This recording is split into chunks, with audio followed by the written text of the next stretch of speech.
Now, the reason it's important to know what background and ethnicity each Space Marine Legion hails from is so that you can best make fun of them. Tu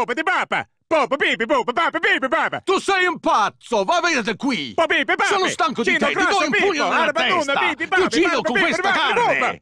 Now, full disclaimer, because my university faculty does know about this channel, that is a complete joke. But all jokes aside, I think it's really interesting to look into the various backgrounds of the legions, because they all do bring something kind of unique to the table, even ones that all hail from the same background, such as being Roman.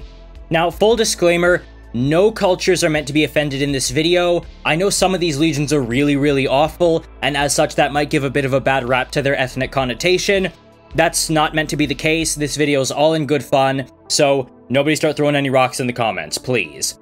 And also, a quick channel update before we really get into it. If you want to avoid that, skip to the time on screen. But as you guys know, I am in university, and my new semester is going to be starting on September 5th. Probably in and around the time this video will hopefully be uploaded. And it's the end of my program. It's going to be the most intensive year of education I've probably ever had to go through, and is imperative to my goals of leaving home and moving to Germany to get away from my family and all that. It's very important, so I'm going to be very busy. As such, I'm probably going to be releasing more shorts, and my videos might decrease in length a little bit. Which, you know, that does suck, but, you know, you gotta do what you gotta do. So without further ado, here are the ethnic backgrounds of each Space Marine Legion, and who better to start with than number 1, the Dark Angels. Now, this shouldn't really surprise anyone when I say they're obviously based off old medieval English knights, namely what you might consider to be Arthurian knights, but in a more realistic sense, those crusading knights from around early 1000 AD. This can be seen in their names, you know, things like Corswain, and even Lionel Johnson, who seems to be named after King Richard III of England, better known as Richard the Lionheart, which, funnily enough, would make Luther Prince John, otherwise known as John Lackland because he kept bleeding territory for England.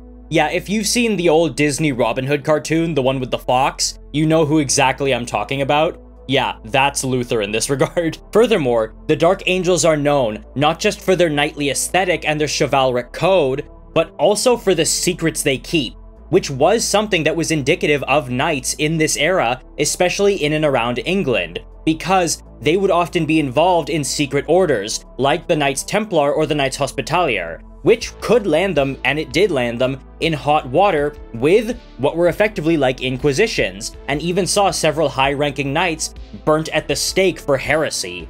I feel like we as 40k fans tend to forget that heresy is like a real actual word because of the connotation. My dad was once looking at his phone, and then he just looks up and asks me, "Hey son, what is the meaning of this word heresy?" And I had the biggest fucking neuron activation moment ever. It's that connotation that a lot of people really like about the Dark Angels, that cool knightly thing in this very sci-fi-ish setting. People just generally love the very deliberate anachronism of it, and I am one of those people. Now, number 3, because there is no number 2, is the Emperor's Children, and they're based off of the Phoenicians. And that's not just because Fulgrim is known as, quote, the Phoenician. It's because of their entire culture and even color scheme. The Emperor's Children are very decadent and very proud, and also known to be very social in how they conduct themselves. They're very open, very forthcoming. They're a big fan of their remembrancers. Now, this is something that we can see in the ancient Phoenician people from around 1500 BC. They had their beginnings in what is now Lebanon and Israel, but would eventually spread to most of the southern Mediterranean. This is where we saw Rome clash with one of their colonies in the Punic Wars. They were Phoenician descent. Now, the Phoenicians were a mercantile trader culture and accrued a lot of wealth through that. This led to a very decadent culture. It must be remembered that purple dye was called Tyrian purple, Tyre being one of their main cities, and a pound of purple dye would cost like half of a Roman soldier's entire annual salary. It was crazy expensive. And the Emperor's Children are, of course, purple. They have a very opulent air about them, because the Phoenicians could afford such things. But this connotation also has a darker side, because you see, in the Punic areas, they worshipped Phoenician gods, some of whom demanded child sacrifice. We know this to be true. And we can see the Emperor's children obviously going on to worship dark, decadent gods, specifically Slaanesh. Not a war god, not a god of life or unlife, as you could say, or a sorceress god, one that just demanded sacrifice and ritual. We see this thing with sort of the Maraviglia and other such things. They're sort of the go-to example of sinful decadence.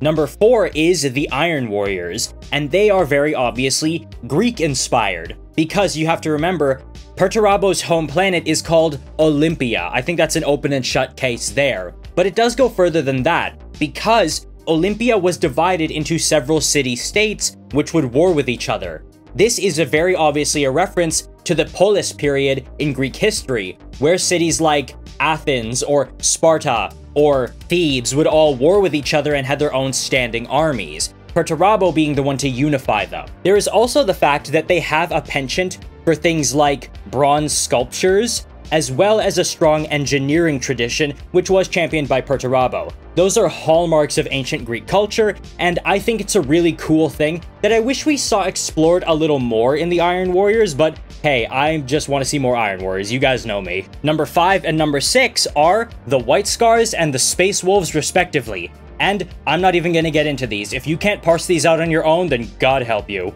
Number 7 are the Imperial Fists, and this one is interesting because it's really mixed and could go many ways. If you want to talk about the ones from Inuit, Rogaldorn's home planet, that really seems almost like the Baltic nations. It's got a very cold vibe and a very not emotional culture to it, but it's also very industrious and not very barbarian-like sort of Vikings that you would see with the Space Wolves. So that kind of puts me in mind of places like Latvia, Lithuania, or Estonia. But the Imperial Fists don't just recruit from Inuit. In fact, they also recruit heavily from Terra and Necromunda. And it should be noted, most Terrans in Warhammer aren't actually white. There's actually a skin color called Terran Dark, and it's described as what the Emperor has, because after all those centuries of mixing, there's basically only mostly one homogeneous identity from Terra, barring a few noble houses which sort of kept themselves separate.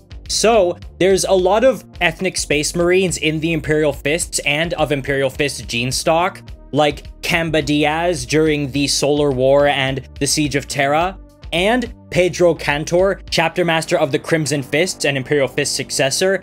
And let's be honest, Necromunda is basically just Brazil in space, so I think that's part of the reason. There's also a long-running joke in the fandom that the Black Templars are basically just Hispanic Catholics, which is a joke I find quite funny. Number 8 is the Night Lords, and it should shock no one when I say they're meant to be Transylvanian. Specifically, those generic Transylvanian vampires, you know, blah. You know, oftentimes when they're voice acted, they have that accent to them, that sort of vaguely Eastern European thing going on. And obviously, there is that bat aesthetic they have. And it should also be known, the whole cruelty thing is also indicative of Transylvanian and Romanian heritage, because it's a reference to Vladimir the Impaler. You know, the inspiration for Dracula. He was born in what is now Romania, but what was then known as Transylvania, wedged between the Hungarians and Ottoman-controlled areas of what is now Romania, like Wallachia and Moldova. But a fun detail I like is Nostromo itself meant to emulate Old Victorian London, because it was a very dark and polluted city, full of crime and not safe at all, and this is the setting for the later half of Bram Stoker's Dracula, when Dracula himself hitches a ship to London and starts terrorizing the city. That is the role Conrad Kurz fills, this dark vampire who's very cruel and kills people wantedly, descending on the night in London. That's sort of a really cool reference that I like. I love the literary classics. Number 9 is the Blood Angels, and they are generally agreed to be sort of the refined Renaissance Italian, you know, like Italy north of Rome, that sort of thing, because of, you know, the curly blonde hair and their appreciation for forms of art and obviously the angelic imagery, that sort of thing. It's not the strongest connotation, but it's one everybody seems to agree on.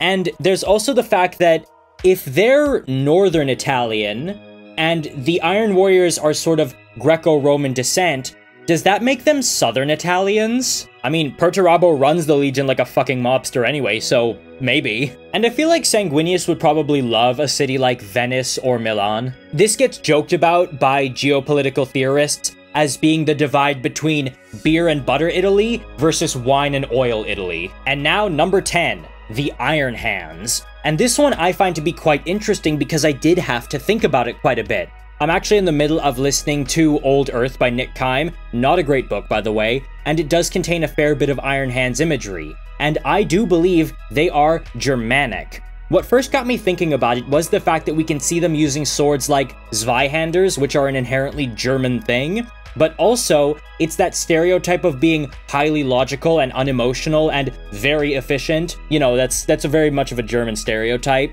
And when you look at their names, it's further reinforced.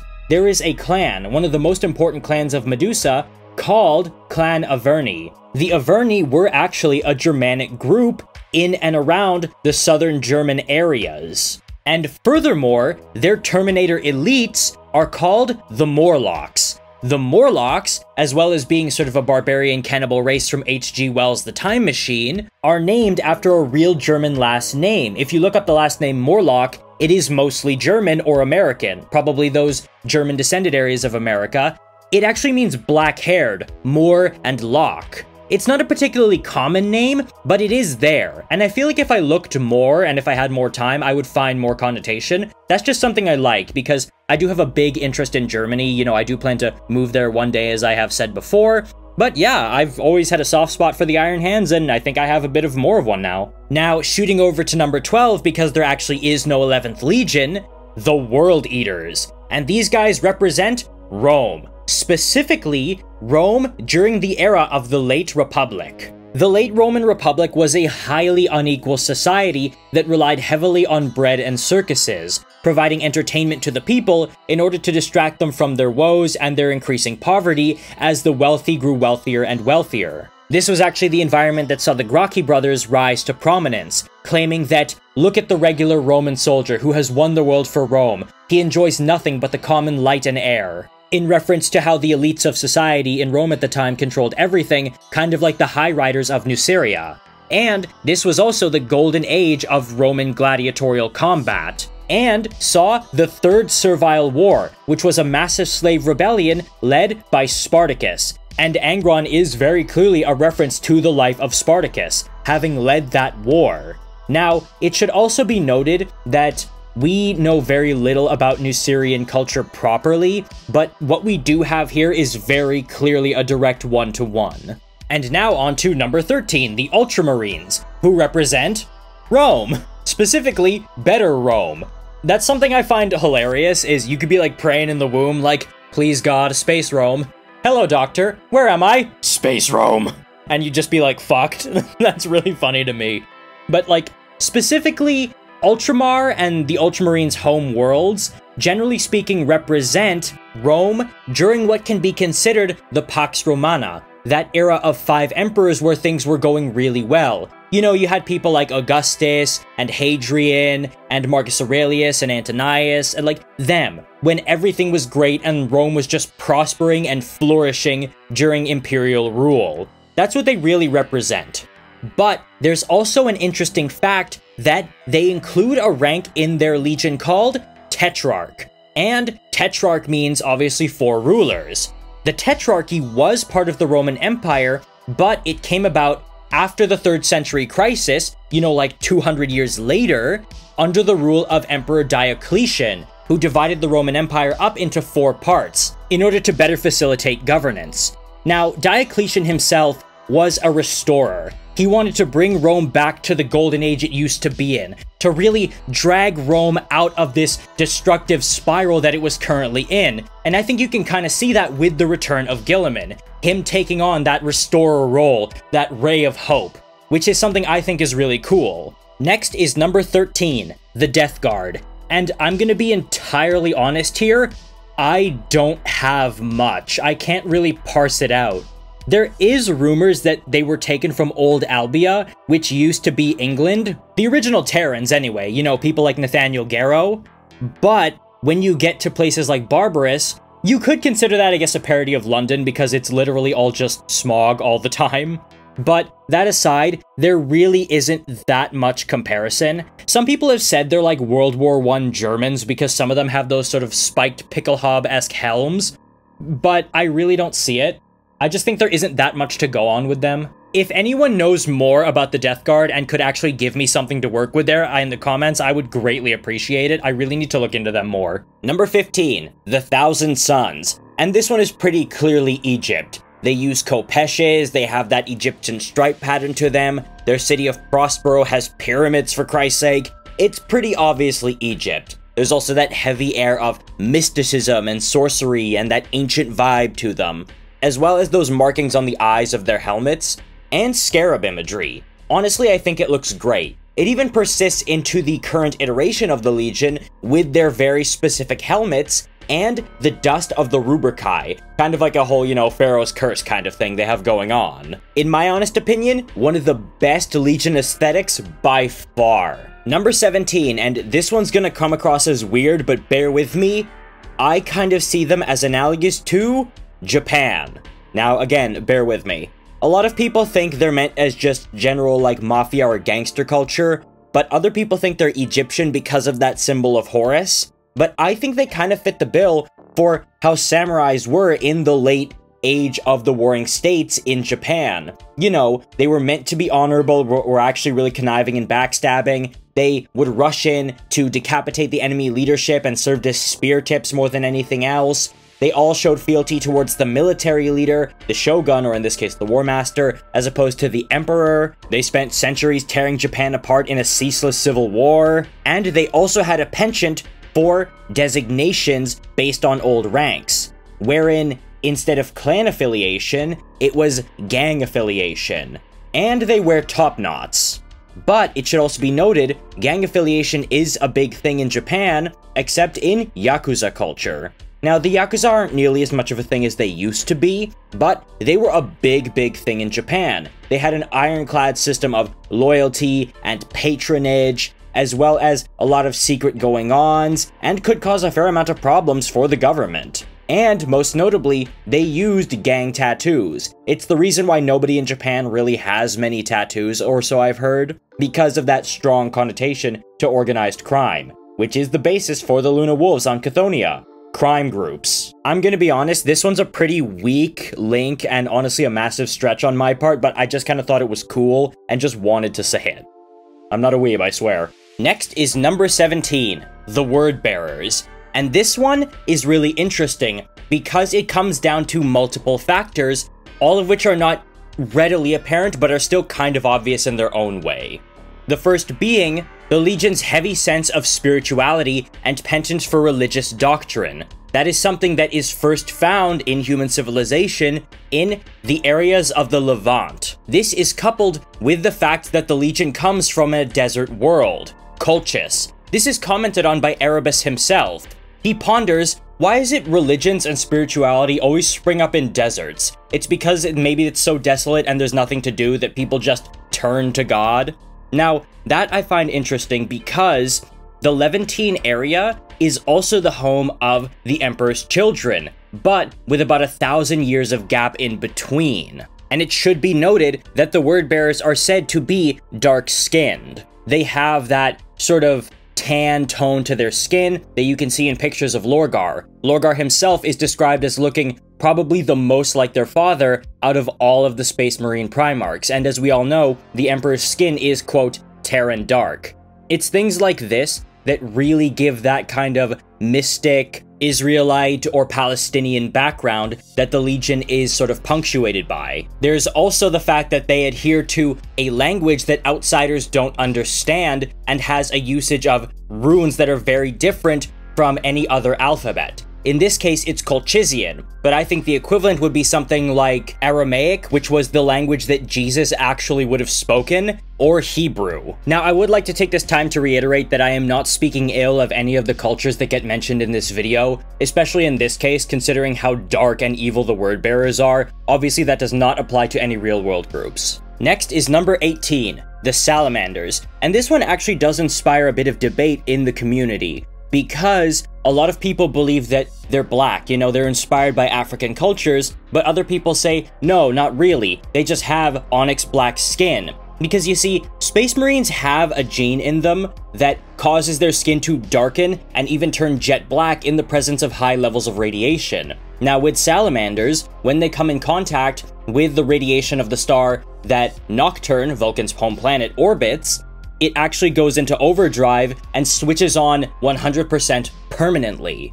Now some people say, well, so they're not technically black, but I feel like if you look, there is a fair amount of African culture injected into the Legion that does really tip the odds in the favor of saying that they are African-inspired. Because you can see, with regard to the fact that they have those very detailed and intricate hide cloaks, that is something you see in African cultures, like a karos, which is a hide cloak worn in around South Africa by various Bushmen. And it can also be seen in the preference toward fine detail clothing and items that are seen with the Salamanders' weapons, their cloaks, and their armor. Because if you look at African art pieces, there's a lot of intricate detail as opposed to large sweeping things. Salamanders also have a penchant for animism, the belief that certain objects have a soul to them and are therefore imbued with a level of power. Especially their weapons. It's why they're so insistent in that if you have a good weapon, a really trusty, reliable one, you should name it. It can also be seen in the friendliness that the Legion is known for. This one is generally seen as a bit of a stereotype, but I have known a lot of Nigerian and Ghanaian immigrants over my life, and there is generally a pattern where they are really friendly people, you know, very personable, very easy to talk to, they'll come up to you and instigate conversation, and that's something you can see with the Salamanders. They're known for that, just being very easy to get along with for mortal humans. Now that is a bit of a stereotype, the friendly African immigrant, but hey, if it's there, and just be known that I am in fact brown, so I'm not too divorced from stereotypes myself.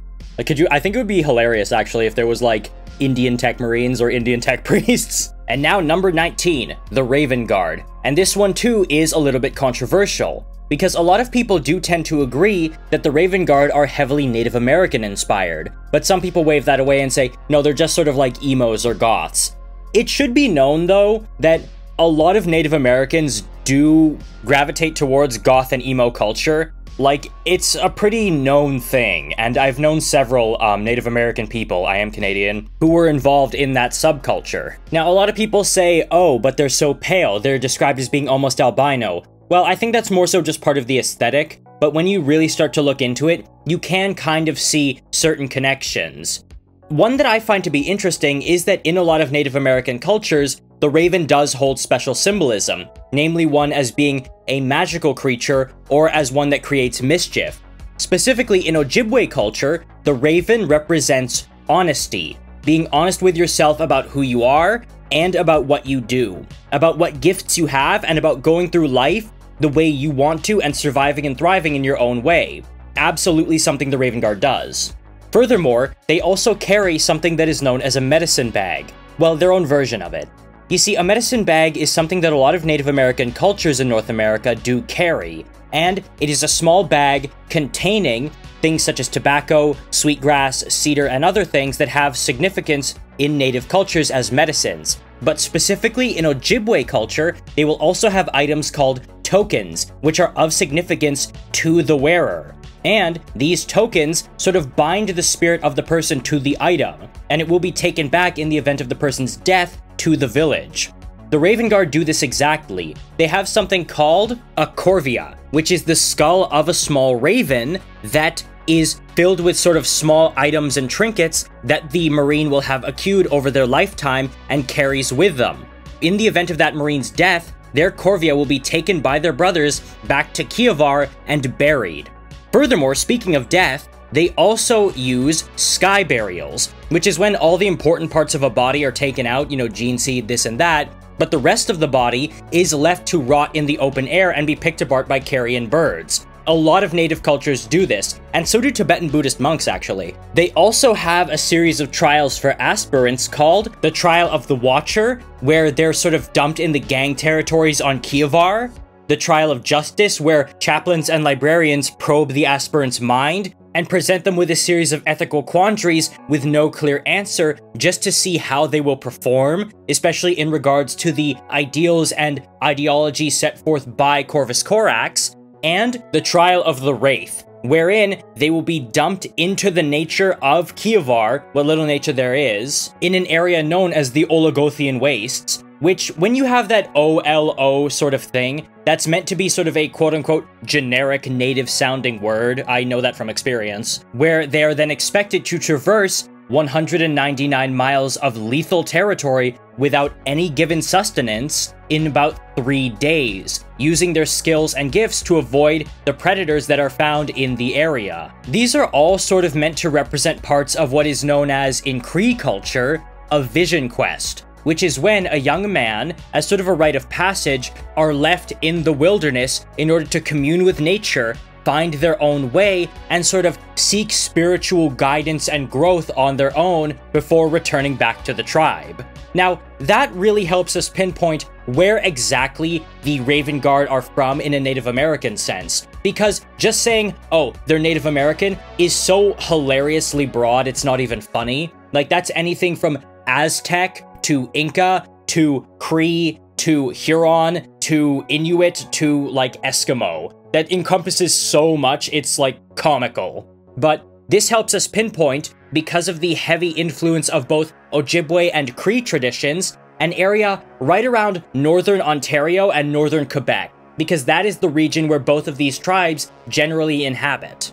It should also be noted the connection with feathers, because in a lot of native cultures, feathers are seen as having a connection to the creator, as well as the bird the feather came from, and as such are seen as the gifts of the sky. They're shown as items that represent a lot of strength and hold a lot of spiritual significance. You know, the whole thing with Native Americans having feathered headdresses or feathers in their hair, that's not just like a fashion statement or for a meme, it does hold a lot of significance. And there's also the connection that can be seen in their fighting style, because the Raven Guard have very limited numbers because of both their gene seed and what happened at Istvan, and the small population of Deliverance where they get their recruits from. Now, this means that they use guerrilla tactics and strike from the shadows, relying on their wits and wily nature above all else, in order to confound enemies with much greater resources. This is a bit of a stereotype, but it is generally seen as how Native American groups would fight their opponents when those opponents would outnumber them later on in the colonial period of America. You can think the Battle of Little Bighorn or the various Indian wars that occurred as the US began to expand out west. And now this only leaves Legion number 20, the Alpha Legion. Now, the Alpha Legion's main ethnicity can be summed up generally as Alfarius, and you can see this in a lot of their culture, which is Alfarius, and their appearance, which draws heavily upon Alfarius. Okay, all jokes aside, you can actually parse out a bit of an ethnic identity in them because of their appearance. They're described as being copper-skinned, but also having light-colored eyes. This is something you see a lot in Arab peoples from areas such as Iraq and Syria. A lot of them have green-gray eyes, but also a level of, quote, copper-colored skin. And it should also be noted that there is a connection to desert planets. Even though we don't really see them as having any home world, they're known to inhabit these kind of wasteland areas. Alfarius himself was found on Terra, which was basically a giant desert. Omegon was found in a sort of desolate, sandy planet. And it should be noted that their first appearance is on the planet of Nurth, which is a desert world where people wear longer colored robes. Again, kind of like the Arabs of Iraq or Syria. And there's also the fact that the special unit led by Omegon himself, or Alfarius, whoever, take your fucking pick, is called the Efreet Stealth Squad. An Efreet is a creature from Arab mythology, which is a sort of evil spirit, almost analogous to a demon in Islamic mythology. So, all this in mind, I think it's fair to say that the Alpha Legion are generally speaking Arabic-inspired, which I think is interesting, especially since that does tend to get glossed over with the just Alfarius meme. But what do you guys think? Do you guys agree with me on all of these, or do you think I'm wrong on some? How do you guys feel about the whole idea of the Luna Wolves / Sons of Horus being effectively samurai / Yakuza? I think I would love to be torn apart in the comments on that and hear what you guys have to think. Does anyone have a better connection to the Death Guard other than just fucking London smog? Let me know what you guys think in the comments below, and I will see you in the next video.